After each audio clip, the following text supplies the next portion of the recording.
Hello বন্ধুরা, কেমন আছো সবাই? আশা করি সবাই ভালো আছো, সুস্থ আছো, আর আমরা অনেক ভালো আছি। এই দেখো সায়নের বাবা। আর আজকে তোমাদের কাছে শেয়ার করব বাদাম গাছ। এই যে বাদাম গাছ দেখো, বাদাম লাগিয়েছে আমাদের। তো দেখো, অনেকেই জানো না যে বাদাম আর কি কিরম আর কি হয় বা কোথায় ধরে, অনেকেই জানো না। তো আমাদের আমি যেখানে থাকি আর কি হাবড়া, সেখানেও অনেকেই জানে না যে কিরম আর কি বাদাম গাছ বা বাদাম আর কি হয়। তো এই যে বাদাম গাছ, এই যে বাদাম গাছ, আর এই দেখো বাদাম। এই গাছটা মানে ফলন একদমই কম হয়েছে।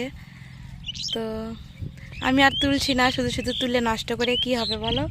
এখনও মানে বাদামগুলো আর কি ম্যাচুরিটি হয়নি, এখনও একদমই কচি। তো আমি আর তুললাম না, একটা গাছই তুলেছি। আমারই নিজেরই মায়া লাগছে যে একটা বাদাম গাছ নষ্ট হয়ে গেল আর কি। তো এই যে এরকম হয় বাদাম আর কি, এই যে।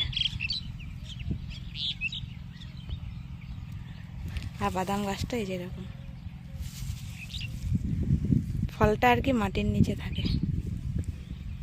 তো এই যে, তো ভিডিওটা কেমন লাগলো তোমাদের কমেন্ট করে জানিও। ভালো লাগলে লাইক কমেন্ট শেয়ার করে দিও, চ্যানেলটা সাবস্ক্রাইব করে আমার পাশে থেকো। চলো এখনকার মতন টাটা।